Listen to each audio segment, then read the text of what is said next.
बिहारी सतसई के अंतर्गत हमारी पाठ्य पुस्तक में संकलित ये दोहा कहत नटत रिजत खिजत मिलत खिलत लजियात भरे भवन में करत है नैनन ही सोबात।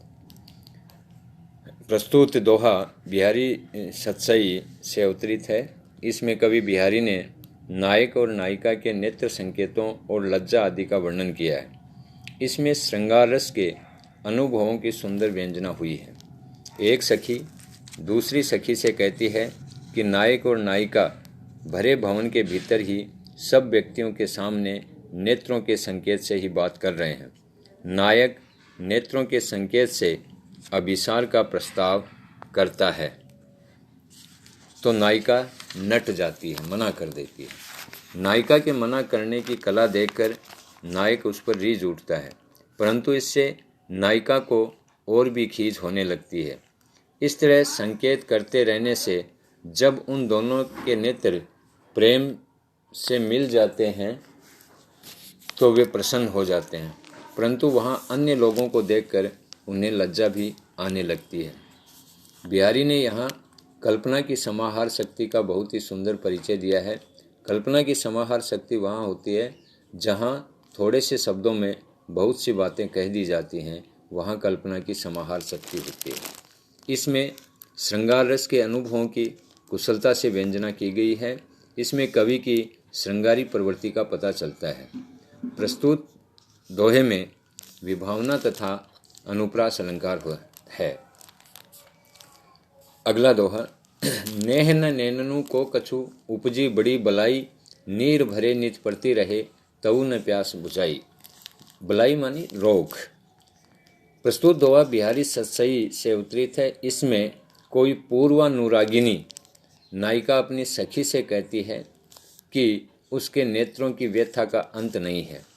नायिका अपनी सखी से कहती है कि ये प्रेम रूपी तेल नहीं है, अपितु मेरे इन नेत्रों को अब कोई ऐसी बीमारी लग गई है कि ये स्नेह को भुला बैठे हैं।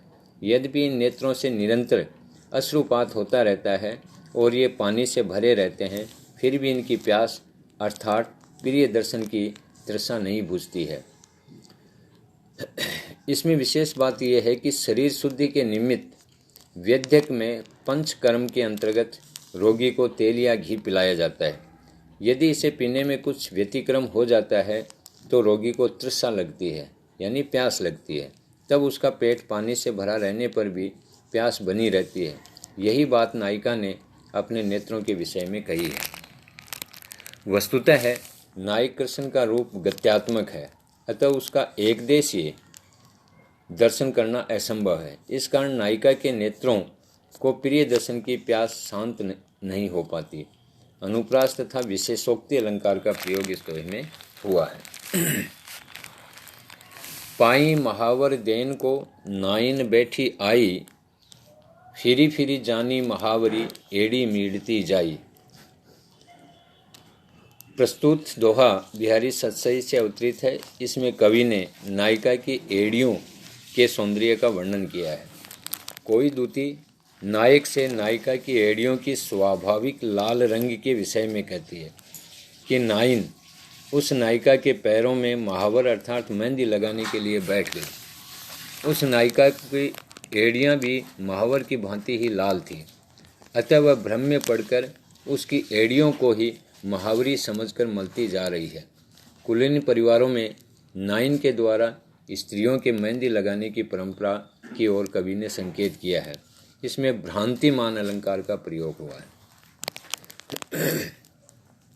मंगल बिंदु श्रृंगु मुख शशि केसरी आड़ गुरु इक नारी लहे संगु रसमय के लोचन जगत। प्रस्तुत दोहा बिहारी सतसई से अवतरित है। इसमें बिहारी ने श्रृंगार विलास का वर्णन किया है। नायक ने नायिका को आभूषण से सजा हुआ देख लिया है, अतः उसके मन में नायिका के प्रति प्रेम उत्पन्न हो गया। इस कारण वह नायिका की सखी से उसकी चमत्कारिक रूप शोभा का वर्णन करते हुए कहने लगता है। नायिका के ललाट पर सुंदर लाल बिंदु रूपी मंगल, मुख रूपी चंद्रमा और केसर का पीला आड़ा तिलक रूपी बृहस्पति है। इन तीनों नक्षत्रों को एक ही नारी ने ग्रहण कर लिया है। मेरे लोचनों के संसार को रसमय कर दिया है। अर्थात नायिका के ललाट पर लगी लाल बिंदिया और उसके सुंदर मुख तथा केसर के तिलक से आकृष्ट होकर नायक के नेत्रों को प्रेममय और सजल कर दिया है। इसमें विशेष बात यह है कि मंगल ग्रह लाल होता है, बृहस्पति का रंग पीला होता है तथा चंद्रमा का श्वेत रंग होता है। इन तीनों के संयोग से जो शोभा होती है वही शोभा नायिका के मुख की हो रही है। ज्योतिष में बताया गया है कि यदि मंगल, चंद्र और बृहस्पति एक ही राशि पर स्थित हों तो धरती पर अत्यधिक जल वर्षणीय होता है। इस दोहे के द्वारा कवि ने अपनी ज्योतिष ज्ञान का परिचय दिया है। इस दोहे में अनुप्रास, श्लेष और सांग रूपक अलंकार है। अंग अंग नग जगमगे, दीप सिखासी देह, दिया बढ़े हूँ रहो, बड़ो उजरो गे है। प्रस्तुत दोहे में बिहारी ने नायिका का नख सिख का वर्णन किया है। एक सखी नायिका के पास जाकर अपनी प्रिय सखी नायिका के सौंदर्य का वर्णन करते हुए कहती है कि नायिका की शारीरिक कांति अत्यधिक सुंदर है।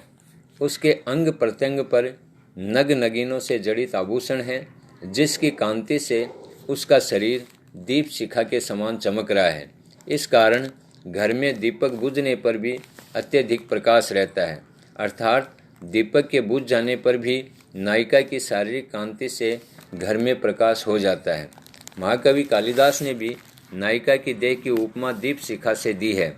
शूद्रक तथा विद्यापति ने भी इसका उपमान रूपों में प्रयोग किया है। प्रस्तुत दोहे में अनुप्रास अलंकार है, उपमा अलंकार है तथा अतिशयोक्ति अलंकार है। भूषण भारु संभारी ही, क्यों इह तन सुकुमार, सुधे पाइन धर परे, शोभा ही के भार। प्रस्तुत दोहा बिहारी सत्सई से अवतरित है। इसमें नायिका के रूप सौंदर्य की विशिष्टता का वर्णन विशेष अभिप्राय से किया गया है। नायक नायिका को देखकर उसकी सखी से कहता है कि उसका सुकुमार शरीर आभूषणों के भार को कैसे संभाल सकता है। इसके पैर तो इसकी शरीर शोभा के भार से ही इतने दब गए हैं कि चलते समय धरती पर सीधे नहीं पड़ रहे हैं। अथवा दूती का कथन है कि अभिसार के लिए शीघ्रता से चलना पड़ेगा, परंतु नायिका के पैर सुकुमारता के कारण सीधे नहीं पड़ रहे हैं। ये सब आभूषणों के भार के कारण हो रहा है। इस दोहे में नायिका के सौकुमार्य की प्रशंसा व्यक्त हुई है। इसमें यह ध्वनित होता है कि सुंदर कविता की आत्मा रस ध्वनि ही है। अलंकारों के अवांछित प्रयोग से तो उसका स्वाभाविक सौंदर्य दब जाता है। इसमें वक्रोक्ति अलंकार है।